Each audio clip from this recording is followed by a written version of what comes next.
Today we have Cordelia Simpson in front of me right now, really good friend of mine, and she is now, former dancer, but now she's a yoga instructor and mentor, owner and founder of Tula Balance Studios and Retreats, and also mother of 4. How you doing, Cordelia Simpson? I'm good. I'm just enjoying hearing the 5, 6, 7.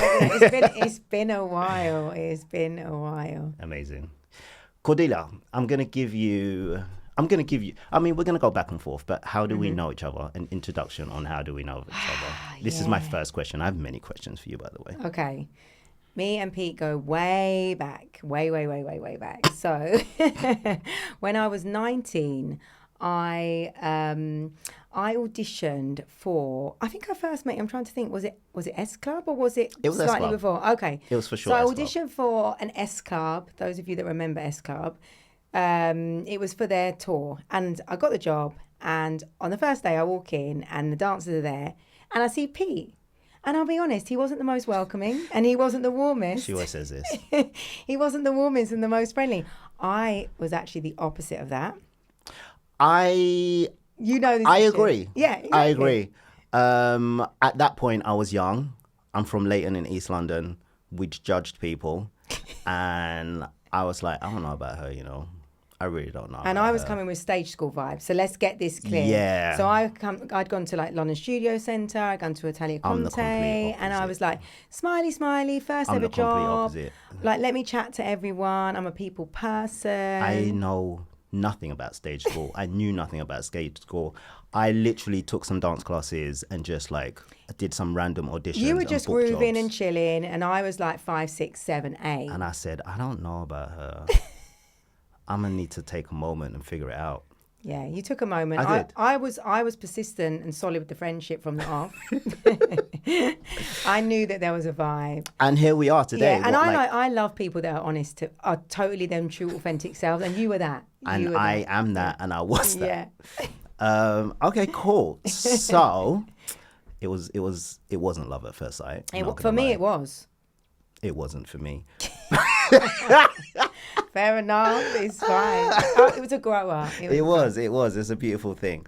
Okay, so what years did you actually dance in the industry, and also who did you dance with? I had a feeling you were going to ask this. Had to. I hate name dropping though. No, come on, you got to. I'm Are you gonna. kidding So me? this is why I'm here. So my window of dancing was actually fairly small. When you think about it, I started dancing properly professionally at 19, and I kind of wrapped it all up by 22.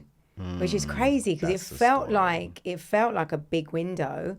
But when I look back, it was such a small glimpse. So yeah, it started with S Club. And, when I think back, although S Club weren't the biggest people or person that I danced for, it was the most memorable because I feel like it was the first big job. Big proper, Yeah, we were on tour. We were on tour. That was our first tour as well. It was amazing. Yeah, so many amazing memories. Met you and just had the best time. But then after that, went on to dance for Peter Andre. We got to say Peter Andre because he's a dude.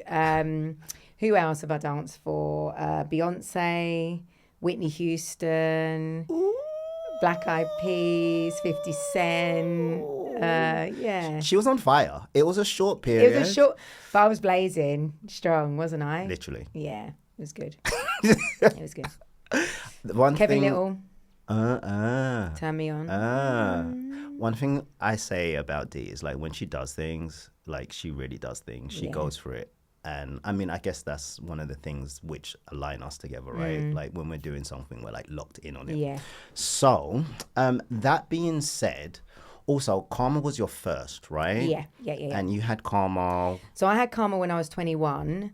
So I got pregnant with Karma when I was 20. And I remember, who were we dancing for at the time? I was dancing with someone. I had Top of the Pops. So I remember being on Top of the Pops and being about 5 months pregnant and not telling anyone because I was thinking, as soon as I tell people, I'm not getting booked. I remember. I'm done. That's it. Remember. So I thought, how long can I keep this a secret? Because health and safety, no one's going to have a pregnant girl because I did a lot of freezes and stuff. So I was thinking, I was literally elbowing my own belly. It wasn't good.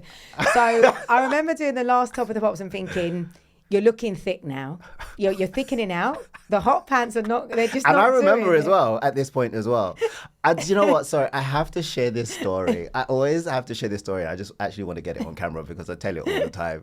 So me and Cordelia, again, we bonded. We bonded straight after S Club 7, right? And I'm not sure. I mean, any dancer that has gone on a tour or some movement artist that has gone on a tour will know that as soon as you get off the tour, you go into some form of depression. Yeah. I don't know if there's specifically a word for it, but it's literally you're surrounded by all of these people. You're getting fed at a specific time. Yeah. Like you're You're in a traveling. bubble. You're in this bubble, but you don't even realize it's the bubble. And then you come out of it and then you're like, whoa, what just happened? Like, why do I feel like this? So I call it like some form of like trauma. Like, do you know what I mean?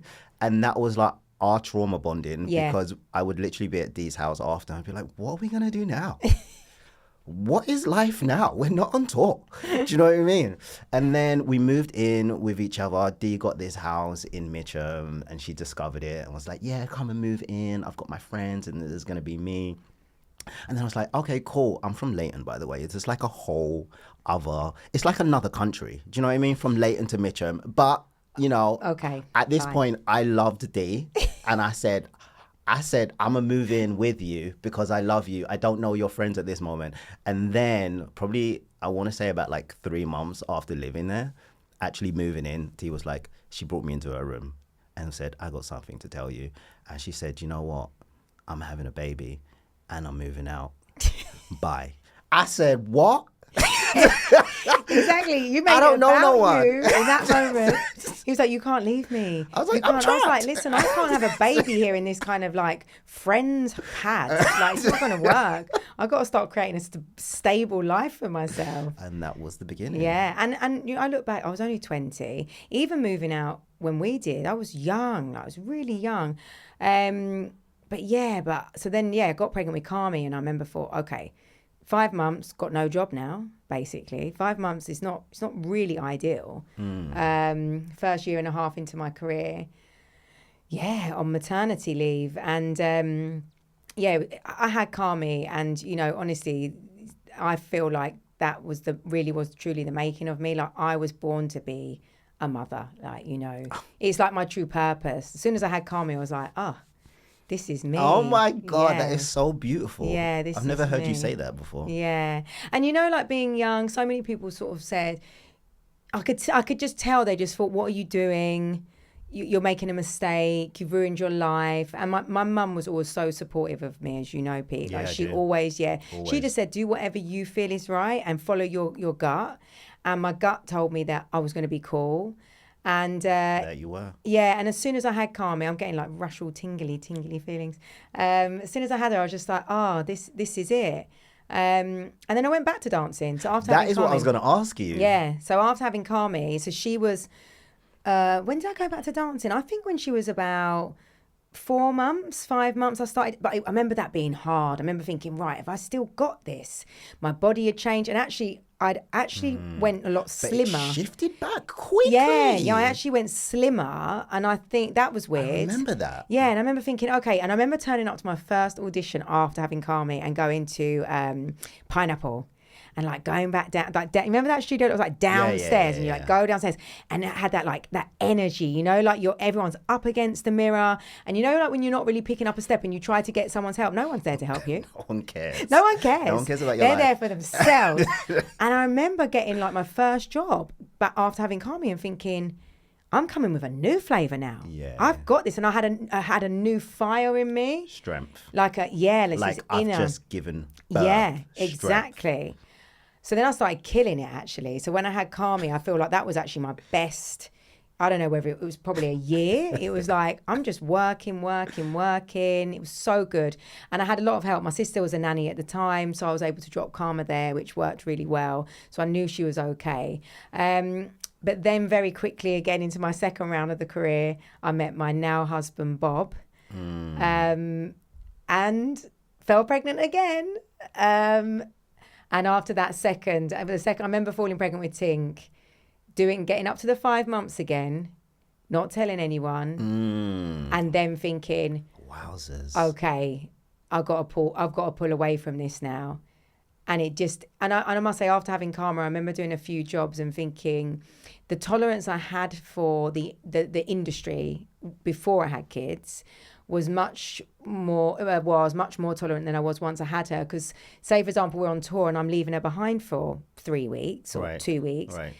It's really got to be worthwhile. And some of the things that seem kind of like really glamorous and showbiz, everything that changed, just went. right? Yeah, I was just like, I really don't care about that anymore. Objectives changed. Yeah. So yeah, it kind of shifted for me a bit then after having the kids. Amazing. What a story. Oh no. Karma's going to be really happy about hearing that. Okay, so let's talk about you shifting into your new field of work. At what stage, like after having your kids or in between, did you find yoga, and at what point did you know that that was going to be the thing that you were going to do? Yeah. So had Karma, had Ting. After having Ting, I then, a year later, I got pregnant again with my son. So they're all really close in age. So I then had like 3 children that were under 3, basically. I had a 2-year-old and a 3-year-old. So there was a lot. I just wanna say to the viewers, there was one moment I do remember. We were driving in Cordelia's car, and she's turned around and said to me, she was just like, "Do you know what? I'm just going to bang them all out. I'm just going to do it. I'm just going to just bang them all out. I'm just going to have all of the kids that I want to have all at one time and just knock them out. And then I'm going to focus on my career. That's what I'm going to do." Yeah. And that may have been about 15 years ago. Yeah. Maybe, roughly. Yeah. Because I feel like, I do, like you say, I do things 100%. And I love being a mum. I love being a mum. And I kind of felt like, right, I'm in this now. Let me just run with it. Let me just really enjoy it. Let me just do exactly what feels organically right for me and not worry about what anyone else thinks and just go for it. So I did that. But after having Sonny, so he's my 3rd child, I really missed movement. I really, really missed it. And I thought, oh my God, I don't know how I'm going to fill this void. And I started actually going to Pineapple and just doing the open, like the ballet at 3:00. Right. Once a week, getting help, and then just going once a week and doing the ballet. And I was like, oh, okay, this is feeling good, but I'm still missing something. So I joined the local gym and put the kids in the creche, and I started doing a few classes, and I stumbled across a class called Body Balance, which was kind of yoga, Pilates to music, like a fusion. So it kind of had this kind of routine, but yet it was yoga and Pilates. Nice. And as I was doing this class, I don't know, I was probably like a month in, I thought, I could teach this class. Like, I should just teach this class. That makes sense. So I sort of started, did that probably for a year. Just kept going to the classes. And then I got pregnant with my 4th child, which was Lulu. That's what it is. Yeah. So when I was pregnant with Lulu, I remember being sort of a few months pregnant and thinking, I want to teach now, but now I'm pregnant. So how am I going to do this? So I ended up doing all of the training to be a fitness instructor, I suppose, when I was pregnant with Lulu. So I did the exercise to music because I thought if I can do this, I can put the kids in the creche, I can teach class. It balances really nicely with the lifestyle I've got. Plus I'm filling that void that was missing for me. Makes sense. Yeah. So 7 months I qualified as a body balance instructor, which is what I really enjoyed. And everyone just thought I was insane because I took over from a woman that was 4 months pregnant and I was 7 months pregnant. Sounds like you. Yeah. Sounds like you, of course. Yeah. And as I turned up, everyone just looked at me as if to say, what is this woman doing? And I didn't care because I just thought this is what I want to do. And and then I literally had Lulu, and within, 4 weeks, I was just back teaching again. And I thought, oh, this is Hold how on. I'm... You had Lulu and went back teaching when? 4 weeks I went back, yeah. It's mad. And I also taught my last class a week before I had her. Yeah, and that's the best I felt. That's the best pregnancy out of the 4. But that was your 4th one. I mastered it. Yeah, I was you like... mastered it. Yeah. That's what it was. Yeah, I thought, this isn't taking me this time. You knew. Yeah, I thought, I'm going to stay in control of it rather than it controlling me because pregnancy's a lot. Pregnancy's a lot, So I kind of harnessed it a bit by the 4th one. Yeah. I took the reins. I never heard of this before. I took the reins, yeah. So I had Lulu. I thought she was going to come out in like a tree pose because we've done Shut up. we've done so much. And I thought, this course. kid has got to be Balanced down. amazing, yeah. then I just flowed with it. And I'll be honest, at that point, I didn't feel like it was going to be necessarily my career. Okay. Because it was more so filling my passion for movement and also staying in tune with my body, which has always been, yeah, of course. I now realise, like a massive part of who I am. Completely. You know, dancing, and then I did gymnastics before that. Like this is who I am. I need to be moving and feeling, and yeah, it feels good for me. Music. All of the things. All of the things. And I was then practicing yoga regularly, but I was going to other people's classes. But I was very clear that I love yoga, but to do my yoga teacher training, I knew I wanted to go to India. You've got 4 young kids. You're not going to India. And I really didn't want to do my teacher training in the UK. I was really passionate about that. I wanted to take it from the core, the source. I like that. And that's how I felt about it. So I decided I was going to be this kind of badass yoga granny. So I thought, wait until you're like 60, then you'll be a yoga teacher. That was like the vision that I had. It's really strange actually, because I saw many other things before that, because I do presenting. I got a gig on QVC and I was doing that, and I thought, well, that's going to be my path, and the yoga will come much later. Right. And it's really interesting because actually what I realized actually is the movement is who I am. Yeah, right. So I had to connect. Just born with that. I think. Exactly. And the presenting, although I love it, it wasn't feeling that. It wasn't feeding me like that. And when I started ticking all the boxes that I'd set out, like, I was doing the presenting and I was getting these other jobs, I was like, something's still missing. So the fitness was like a side hustle for me. So then I was practicing yoga a lot. I had a bit of a blip maybe at 38. I sort of questioned, where am I going? What's my direction? I think everyone can relate to that. I mean, a couple of things. I now do like massage and stretch therapy. I've been doing like massage for over 10 years, but as you know, I'm like fully into this stretch therapy thing. Yeah. And the training that I did was with this lady named Wasa, and she's she's originally from Thailand, but she's from the States, and I was the same as well. I was like, I don't want to just do a course with someone. Do you know what I mean? I want to like do it from someone who's actually really born like in Thailand and like live this. And even like now I have an objective to go to Thailand and like learn stretch on the floor, because right now I've like pretty much got it down on the table, but I just want to like take it to the next level on the floor. But what I was going to ask you, and you were about to touch upon it as well to a certain degree, but did you have a 5, 6, 7 now what moment? Yeah. And that can come in different forms, right? Did you have it in dance, like from your transition from dance out of that? And it sounds like you had somewhat of another one around that period that you were about to speak. Yeah, because the 5, 6, the first moment of that was when I had the kids, and then it was like, now you're a mum. I didn't have to think about that one. It wasn't a choice. It chose me. Right. So that felt like fully like, this is your purpose. But then as the kids started getting older, I've always been extremely ambitious. I've always been really driven. Like I said to you, I'm going to have the kids and then I'm going to do my career. So I knew that there was a career, but I was like, got to about 38 and I just started feeling like, the career that you've put out there, which is the presenter and all this, is that what you really like? Is that making your heart sing? You're getting a few gigs. How is it making you feel? Like you're enjoying it, but you're not loving it, and it's not ticking all those boxes. So I just had this. I think it was a year really. I actually had some therapy, and I had this year where I was like, I really need to try and work out what I want to do. Like, where am I going? And in that year, I decided to go to India. So at the end of the year, How long did you go for? A month. So I went to India, never been away from the kids, never been away on my own at all, ever. Oh, wow. That's a moment. Always done something with my family or, somebody. And I just felt my youngest daughter was going to secondary school. So she was 11. The others were sort of 13, 14, 15. So I was like, okay, I feel like there's a window here that I can do this. My husband was like, okay, just do it. Like, we're going to survive. And I honestly, support. Love a supportive husband. So much support, but I had so much mum guilt. It was ridiculous, like riddled in it. But I had to take the leap of faith. I knew I had to, and I knew that it was something I had to do. So I went to India for a month, and I can honestly tell you that experience, completely changed my life. Amazing. It really, really has. We were only we're only 5 years on from it, but it's kind of now I'm like, wow.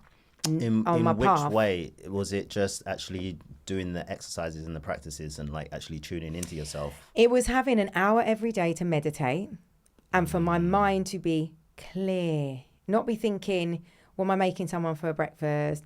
What time am I picking up that one? Who's got dancing after school? Actually just to have that that space, you know, the ocean, the yoga, the breath. Honestly, it was a lot, and it was amazing, and I'm so happy for you. it was amazing. Also, I want to say I've known Cordelia for so long, but there's a chunk of time that we had not spoken to each other. I moved to Los Angeles 2012. Yeah. And when I was out there, we probably, like, every time I'd come back for a little period, like maybe like once every 2 years or something, like we'd see each other for a bit. I'd be like, D, I'm back from LA for Christmas. And then I'd go see her for like a day and then I wouldn't see her. So there's so much that I missed out on that I'm unaware of. So this is all brand new to me. Yeah, exactly. Because we don't like sit and talk about like every stage of So, it. You just see it and you feel it, but yeah. So I've always been connected to you, but it was only 2020 when I came back and I got pretty much stuck here, like from the pandemic. You know, I went and saw D. I came back February 2020, saw her, because in my mind I was like, I'm going to be back in London for like 3 weeks. And then probably about like 4 days before I was meant to jump on my flight, the pandemic happened and I got trapped here. And I was like, oh, actually, D, I'm gonna stay. Staying. So since then we've bonded. So and that's why I wanted to do this podcast, because you're perfect. There's a lot to but catch it's so up on. interesting hearing, you know, the process, and the transition and the shift for me, for sure. And you know, coming back from India, it was like, oh, and I remember coming back and saying to Bob, I don't know if I want to teach. He was like, but you've just been to India for a month and now you're telling me you don't want to teach. And I was like, well, I almost didn't want to take away this kind of, I didn't want to make it a job. I get it. You know what I mean? Yeah, I was because like, you came back from that magical moment. Yeah. But it took me, because what happened was, as soon as I start teaching people and connecting with people and I'm sharing the knowledge that I've got and it's changing their lives, that, you know, I have to teach. That's what I'm here to do. You know, thing. Yeah, this is what I'm here to do. So, yeah, from that, it's just grown and grown. So now I've got my own studio, Tula Balance. It started in my little shed at the end of the garden with just 3 or 4 people. And now I've got a studio where it's like 5 classes a day. And I have, you know, teachers come in and teach for me. You're coming and doing a workshop for me tomorrow as well. So, yeah, it's a beautiful thing, actually, because it has just grown. And it's grown so organically and authentically. You know, it hasn't been forced, or it wasn't something that I kind of said, I really want this to succeed. Right. It's just grown. And it makes sense knowing who you are as well. Like, Dee's always been one of those people. She's like, everyone come round for dinner, and everyone, we're going to do this and we're going to do this and we want everyone. She's just like such a people person in that aspect, like community. Like she's all community. And that's from her mom as well. Like your mom was like community, people over, dinner, everyone sit at the table. And I don't know, I feel like I can speak for a lot of Caribbean people that we don't really do that so much in our culture. We don't really like, it was actually quite a new thing for me when after S Club 7 and coming into your house and your mum's like, we're all going to sit down at the dinner and eat together. I was like, wait, y'all do that? Yeah, because it's funny to say that though, because my mum, I think, definitely was from a family, they all sat together. She was one of 7, but also my dad's one of 10. And when you used to go to grandma's, we'd all be around the table. A massive Caribbean family. Anyone would turn up anytime. We'd all be sitting. Right. So it was from both sides. And I know she learnt a lot from spending time with my dad's family, but it might be because they were such a big... There were so many of them. I mean, my mum's like one of 14 in Barbados. Do you know what I mean? But I mean, maybe it's a my house thing. Yeah. Or no, I think, or maybe is it like, because I reckon in Barbados they would have all been together. No. Like the community. No. That's what I'm trying to say. No. I've been to Barbados growing up as a kid. The pot is there. The rice and the peas I see what you're saying. on the Everyone table. goes up, takes their bit, does what they're doing. Go live your life, but the food is there. Yeah. Do you know what I mean? Yeah. So that's how I grew up in my world, and again, I don't know if it's like that in every Caribbean person's house. Yeah. Obviously, it's not of what you've just said. Pot But was always there though at grandma's as well. Always. And sometimes people come and go. And, Yeah. So it was a very new thing for me to Yeah. like be involved like that. But it's really interesting to see how you've carried that on as well, right? Yeah, and I think, like you say, it's in my nature because I notice now with my kids, the kids say like, "Mum, you know, you're not the norm with your friends." Like I bring all my friends together. So like all my friends from like different walks of life, I sort of just bring them all together. Whereas a lot of people don't naturally do that. Separate. Yeah, I exactly. think that most people do that. Yeah. I have my friends for this and I have my friends for that. Yeah. And you have always been the complete opposite. And also there's Yeah. I'm not saying that everyone's like shady and they're doing it for shady reasons. I think a lot of people compartmentalize. Yeah. Whereas Yeah. you're like, everyone together. Because it's easier, isn't it? Because then we can all be together all the time. Whereas otherwise, I've got to go over there, then I've got to do that on a different day. And especially when I had the children, I thought, you know, I've got to bring like, you know, the connections all together, you know. But yeah, that's just how I am, I think. It's a beautiful thing. Yeah, that's just my nature. So now I've got the huge community of beautiful people where I live, which is so lovely. And it goes beyond that as well. Like I have people I connect with online now. I teach online. I teach in different parts of the world. The retreats I hold, you know, are still part of that kind of, that ever-growing community. It's awesome. Yeah, it's cool. What do you think for you that you have taken from your dance experience and also working in the industry that into what you're doing now? So someone today said to me, so I taught a class this morning and I went to have a tea and there was a lady that was working in a different studio and she said, "Oh, was you teaching a class?" I said, "Yeah." And she said, "I love the music." She said, "I love the music." She said, "Were you doing like a thing to like count?" And I said, no, it was just... So I think the musicality of how I teach definitely runs through now what I bring into yoga. Of course. The rhythm that I sit on, the way I use the music to influence how I move definitely comes through. Some people say to a degree as well, is it a performance? So sometimes I don't feel like that. But it can feel like people are really being held. And I think, especially when I do the big events, I'm on a stage, I'm at the front, I'm demonstrating something, I'm talking to a massive group, I'm moving in front of a massive group. The confidence I've got to do that has come from being on a stage in Wembley. And also presenting, right? And presenting. Think about that. Definitely. Yeah. I totally feel that. I feel like all the things I worked on with the presenting, I didn't realise, but they were actually for this. Completely. Yeah, definitely. It's interesting doing, I'd say like me and you are similar in the sense of we love life and we love doing different things. You know, like myself, I do still so many things, you know, like whether it be from dancing, stretching, massage therapy. And in the moment, you don't know why you're doing it, but you're like, here I am and I'm enjoying it.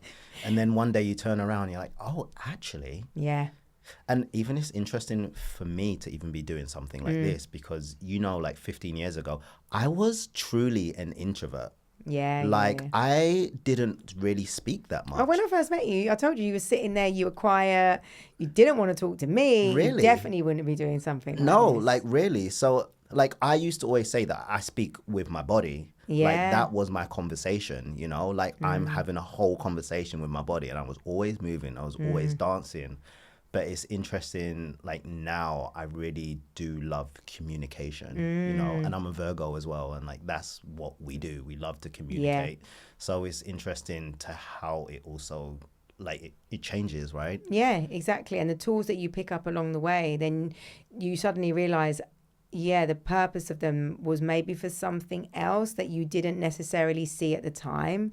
I'm definitely somebody that tries lots of different things to the point sometimes I think, what are you doing? Like, choose a lane. Choose a lane now. Like, where's your direction? Completely. It's part of the beauty about it. Yeah, though, I think it's would say. okay. I think sometimes some people are more able to do that Yeah. than others. Yeah. I got told this actually a long time ago. Jimmy Williams. Yeah. I remember having a conversation with Jimmy Williams when I first started dancing, and this must have been around like 2003. And he said to me, some people are gifted in one area, some people are gifted in two, some people 3 and 4. Yeah. And I really do think, similar to you, where we have multiple. Yeah. You know? So for us, it's like, okay, we're doing this now, we're learning this now, and then you blink and you've merged all of these things together. Just like the workshop that I'm going to teach tomorrow is all going to be like based on movement, not necessarily dancing, but like movement and then stretching. And I've got like different exercises, like partner work stretching, you know, like sharing what I'm doing now. So it's amazing that you can do all of those things. And like you said, and merge together. If we didn't have the background in dance, the background in dance also gives me an understanding of the body, how the body moves. Massively. So I then can use that in how I teach yoga. Massively. Because it's an understanding of how the body connects, how one movement flows into the next movement, the breath. It's all very much linked. And like you say, like, how did I make that how am I using the stuff from the dancing, but so much of it. Even when I do a ballet class now, what I realize actually is whatever I do, I'm doing yoga. Wow. So if I'm doing a ballet class, I'm still, I'm approaching it, of course, as a yogi, because it's how I'm coming from the inside out. And it's the same as how you move. Remember I said to you, like, you know, your movement, your dance, that's your yoga. Yeah. Me and you had that chat. You're like, oh, I don't practice yoga. But I said, oh, you do? Yeah. Because that moment where you're in your self, your flow state. Yeah, you're totally connected with self, aren't you? You're present. So that's your yoga. Yeah, it really is. You know, so it's that's how I see yoga, like, to me. So it doesn't have to be like a practice where you turn up, you put a mat down, you know, it's how you weave it into everything you do. It's a lifestyle, you know. I love that. Yeah. I love that.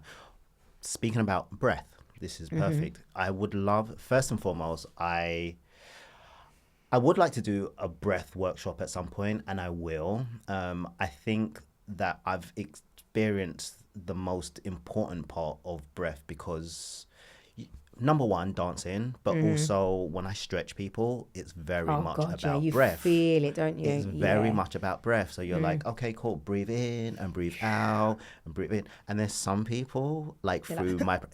like literally, or you're like, breathe in, and they're like, I'm like, and you're like, breathe out. I'm like, is this the best breath that you've got right now? So I can really feel it, like when I'm working with like I will just be working on their body and not look at them. You can feel it. And then I'm stuck. And I'm like, why is this not moving?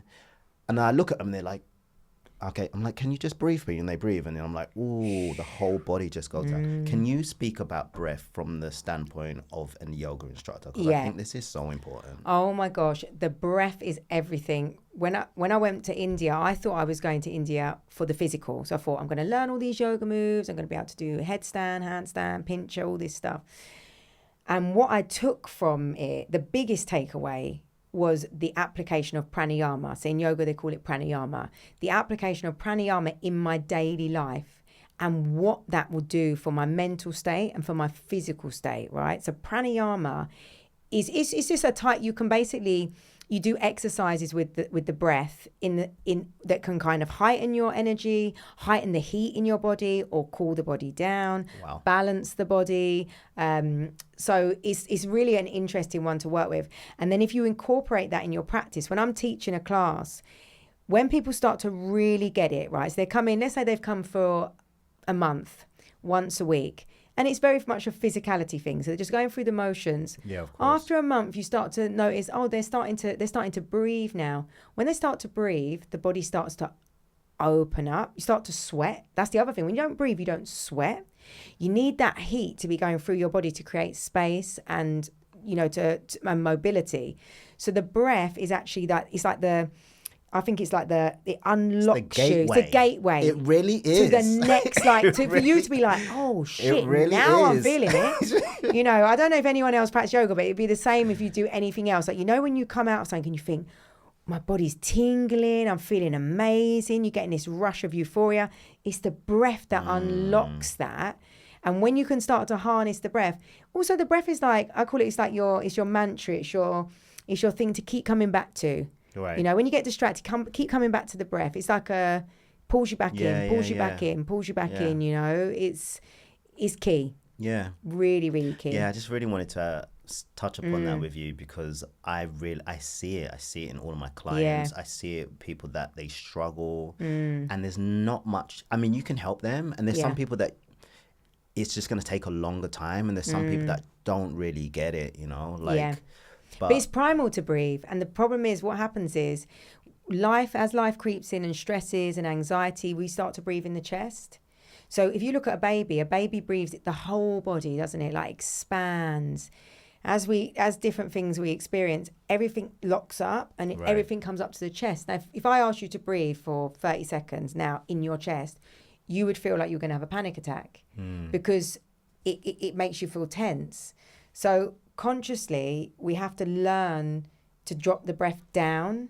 Yes. And take it down into the belly. And that takes practice, and it takes creating time and space to actually do that in whatever you're doing. But, I do look back at dancing, like when I went to stage school and stuff like that. And I think, God, if I had the knowledge that I have now to support people. And I do think, it's a shame that I think there's a lot of focus on Pilates, which I think is a fantastic, a movement completely. Way of moving, and it's fantastic for the core and to stabilize.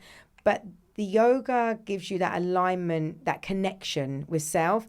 And you've always had it, right? So when I see you dance from your heart. You felt it. Yeah. A lot of people at stage school, they don't dance like that, Pete. Yeah, I know. I've seen it. It's a different thing. And I think if you could teach people that to connect with themselves much earlier, and that expression, which comes with it's like a soul connection. Yeah. Maybe we're onto something here. Maybe we need to Maybe we're going to sit down. We're going to sit down soul connection and discuss these things. Yeah, I think from my experience starting dance the way that I did. So for people that don't know, I started dancing in clubs, meaning I used to just go to parties all the time. So I used to go to parties all the time. I was a professional athlete. On his own, can we just say? Yeah, that too.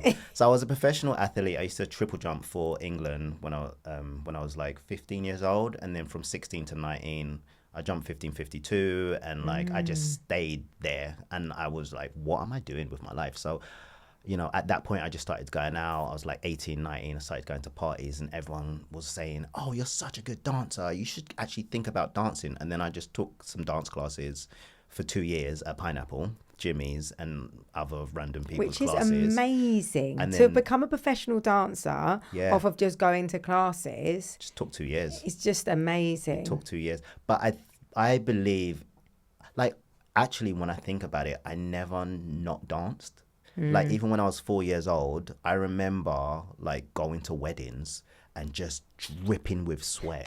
You were that kid. I was that kid. You were I'm that the kid that I'm still the same person now, my mom and dad will be sitting down at the dinner table and the whole families, and I'm just just dancing. I'm that person now as well. I'm always dancing. Any excuse.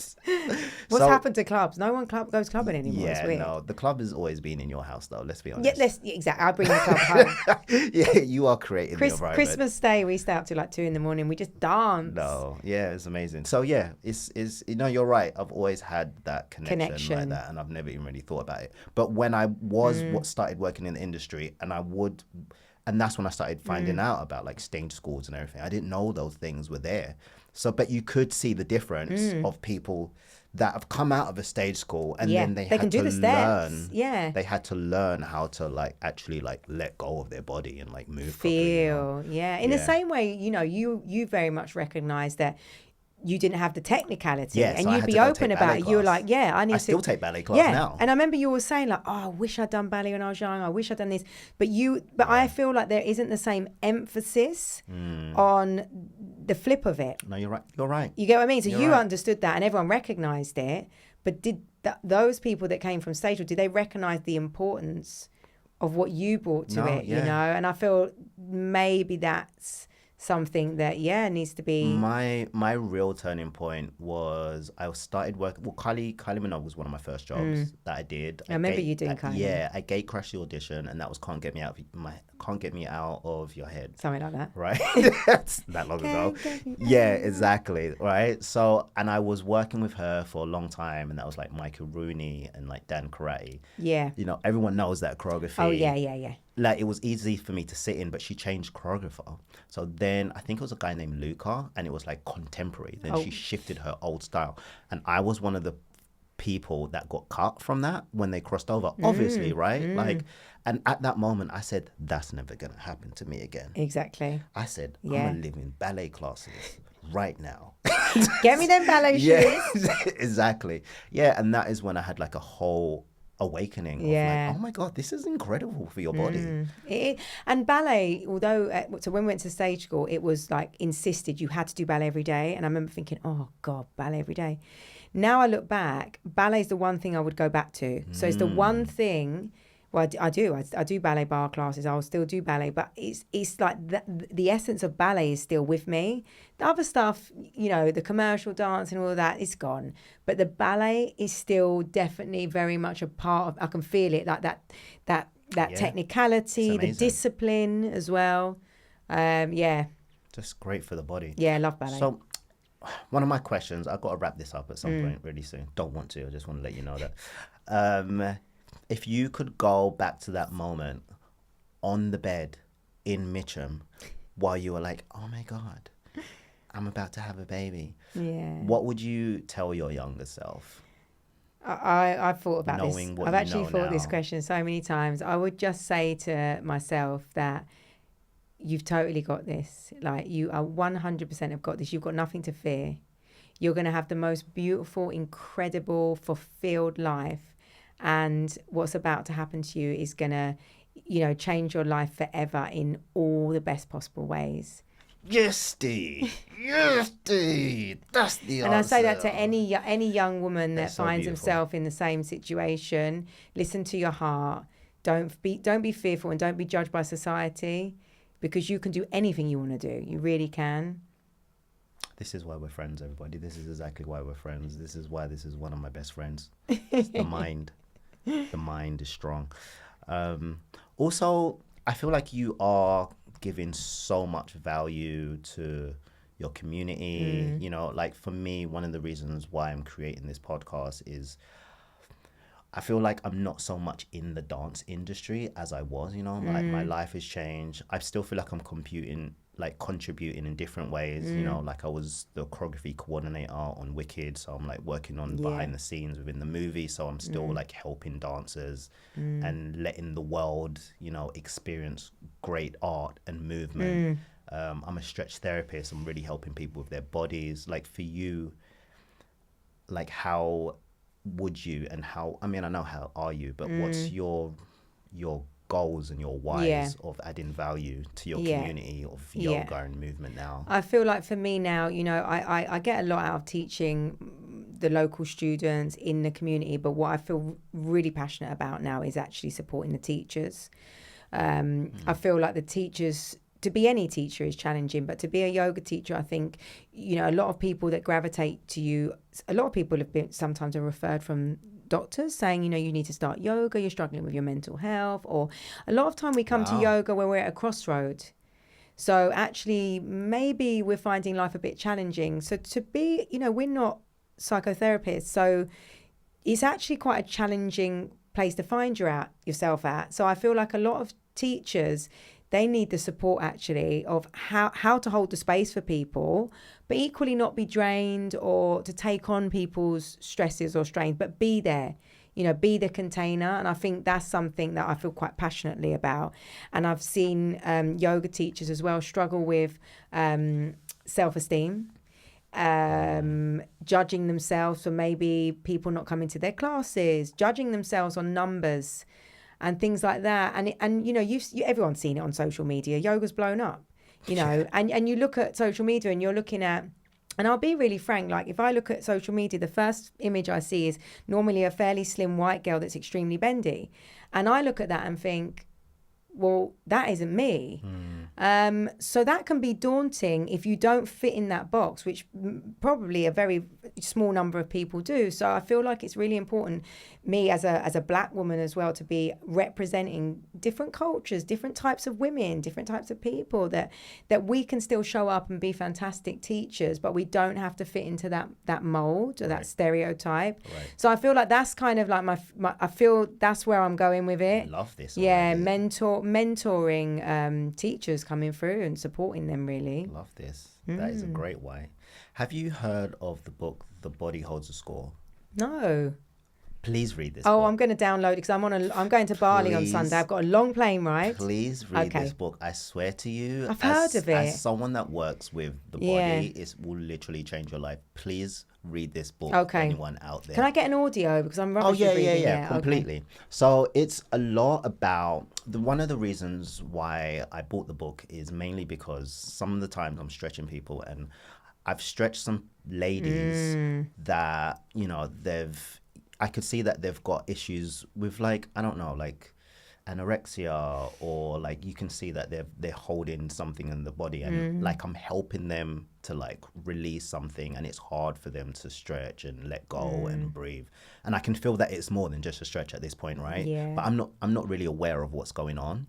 So I heard about this book, and it just speaks about how the body holds the score, and a lot of it is based around trauma of the body, and I don't want to give too much away, but it's really like a lot. Yeah, understanding where the different body parts are carrying different emotional and also blocks. how the body becomes numb.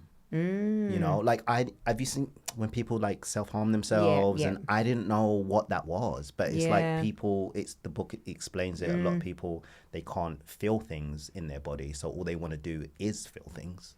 Yeah, So they want to feel. They'll do anything, or like people that go on like these crazy like these bike journeys really quickly. They just want to feel like Thrill. some form of like a rush.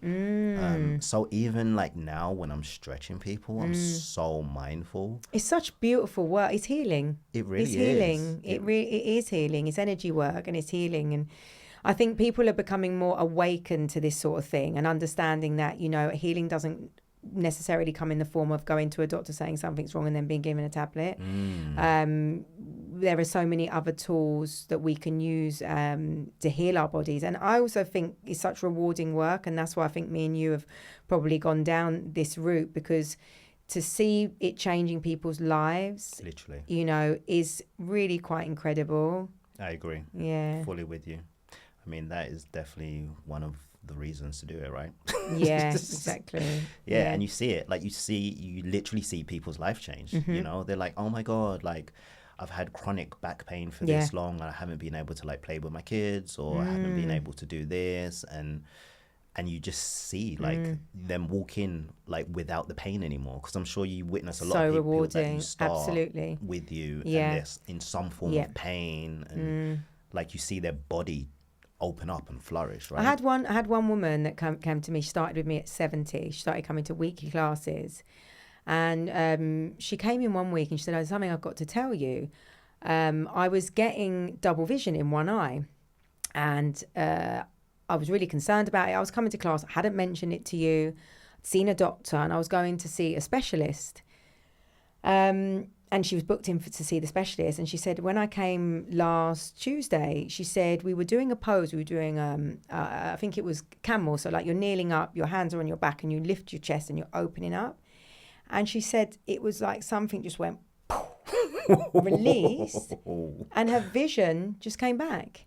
And she'd been told by the doctor that she might have to have some sort of surgery, some sort of laser experience. So she was going to see this sort of eye specialist, and it just released. So, you know, that shows you that, was it a nerve blocked or something just needed to clear through the body? And I just thought, just hearing, like, you know, I feel passionate about supporting teachers, but teaching the community, changing, like a woman like that, she's come to me at 70. If she wasn't practicing yoga, that could have gone down a pathway of like so many different procedures for her. But all it took was to sit with herself, to feel, to breathe, to move, you know, for that to release. And I just thought it was so powerful.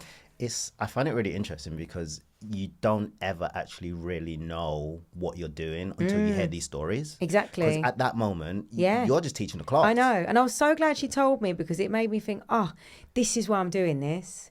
This is why I'm here, you know. And it's wild. It's good. Yeah, it really is amazing. And you're not going to have that every time, but just something like that, it reminds you, you know, keep showing up, keep doing. I love it though. I love it. And I think that's why people gravitate to my classes, because they can see the enthusiasm. Of course. I love teaching people. Is there, we've got to wrap up really soon. Again, I don't want to. Is there anything that you want to share with the listeners, specifically any events that you're going or? Okay, please. yes. So I've got my retreats this year. I'm going to Bali actually on Sunday, so that one's fully booked. But I've actually got two retreats in Italy. I've got one in June and one in September. So if anyone fancies a nice yoga trip, just check out my website, www.tulabalance.com. I'm also doing a retreat in India in November, which will be pretty phenomenal as well. And I've got like teacher trainings running all throughout the year. So maybe you're somebody that's thought, would I want to explore yoga? And not necessarily to teach, but do you want to deepen your knowledge to support yourself? Like learning to swim. Completely. Yeah, you learn to swim. Yeah. Which I'm currently doing. Right, well, there you go. And I see yoga as the same. You don't have to always do something to teach it. Yoga is a lifestyle. How could having the tools, so if you have a difficult time in life, right, or maybe you're at a different part of the world and you can't get to a class, you can get on that mat and you can support yourself. You can support your needs physically, mentally, emotionally, spiritually. And that is what yoga has given me. So yeah, if anyone's interested in exploring it on a deeper level, I run teacher trainings at my studio in Orpington, which is not far, just 15 minutes from London Bridge. And I'm also doing a part training in India this year. So yeah, reach out. And come down to the studio. Come and do a class with me. I'd love that. Nice. Also, my last question for the evening. Do you have any wise words for anyone going through a transition from either going from like dance or movement, shifting into something else? Like, please share your thoughts, seeing as you're someone that's done that. Yeah. I think stay true to yourself, know yourself and listen to your intuition, your gut intuition. Maybe create space for yourself, whether it's meditation or maybe you do a weekly dance class. It's just for fun, not for anything else, not to perform for anyone. Whatever it is that is like your passion that you enjoy doing, go and do it and sit with it a bit, and don't be in a rush to get the answers. Ask yourself the question every day for up to a year. I remember my philosophy teacher telling me that if you want a question to be answered, ask every day for a year. Okay. Wow. That's about the average of how long it takes for that answer to come to you. So don't be in a rush for it, and just wait, and the universe will indicate to you where and what path you need to take. But it's sit back, find that trust, and just create some space. I think is the main thing for the things that really be patient. Let your heart, do the things that make your heart sing, and be patient with it. Yeah. Well done, Cordelia Simpson. Honestly, such a pleasure having you on here and knowing you for so long and just even speaking to you on this level. It's like, oh my God, honestly, like I've loved it. Thank you so much for asking me. Confirmation to why I adore you. I love you too. Okay, so everyone, thank you for watching and listening to this episode of 5, 6, 7 Now What, and stay tuned for the next one.